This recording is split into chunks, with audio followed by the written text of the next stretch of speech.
When I bought my rural ranch on the edge of Oak Hill County, I knew the property came with some quirks.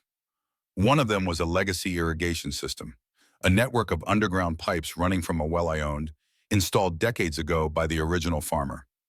That system ran through a few adjacent lots, including one belonging to the local HOA president, Karen Beckett. At the time, I didn't think much of it. The deed made it clear. I owned the well, I controlled the valves, and anyone still using the lines needed my permission. Fast forward 6 months after I moved in, I noticed my well was drawing water far faster than expected. My crops? Still thirsty. My bills? High. So I did what any reasonable person would do. I ran a pressure test and followed the lines. Turns out one of those old connections still led to Karen's garden. And not just her garden, her pool, her pressure-washed driveway, her three-tier decorative fountain, and apparently her new lawn sprinklers running twice a day. This woman had been tapping my private well for months, for free. I stopped by politely. "Karen," I said, "I noticed your irrigation system's hooked into my well. That's private property. I'll need to cap the line unless we come up with an agreement." She sipped her iced tea like I just told her she owed me oxygen. "Oh, don't be so territorial. It's just water. And it's always worked that way. That was before you installed a water feature big enough to irrigate a golf course. You can't prove anything. You can't just shut it off." I smiled.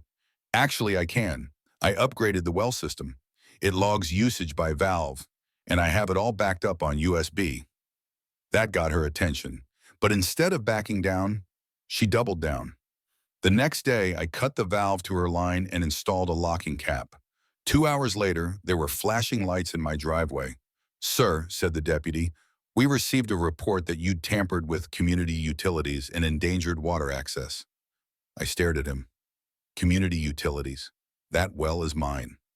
Karen stood behind him with crocodile tears and a stack of HOA bylaw printouts. "He's threatening our water rights. He's being vindictive because I won't let him break HOA landscaping rules." The deputy looked tired. "Do you have proof this is your well?" I walked into my house, came back with a USB drive, and plugged it into my laptop on the porch. "Here," I said. "Usage logs from each valve. Dates, team's volume. Hers spikes every morning at 6 a.m. and again at 5 p.m. That valve corresponds to the southeast line, which only runs to her property. Also, here's the deed showing the well is on my parcel and not covered under any shared easement." The deputy reviewed it. He nodded slowly. "Karen, unless you have a court order or water rights agreement, he's not required to supply you with anything." Karen looked like her soul had been unplugged. Then she exploded. "This is outrageous. You can't just use computers to steal my landscaping." The deputy calmly responded, "Ma'am, you were the one stealing." Karen was warned, formally, if she tampered with the line again, it would be considered vandalism and theft of resources. I followed up by sending the HOA a registered letter demanding any further mention of communal access to the well be removed from future documents. I also installed a Wi-Fi-enabled sensor to notify me of any pressure changes. 2 days later, Karen's lawn went dry.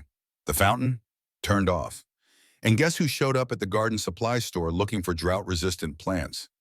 She tried to rally the HOA, but most neighbors were too amused or annoyed by her drama to care.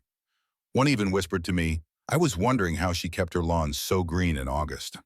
Now, peace, and no more freeloading water thieves.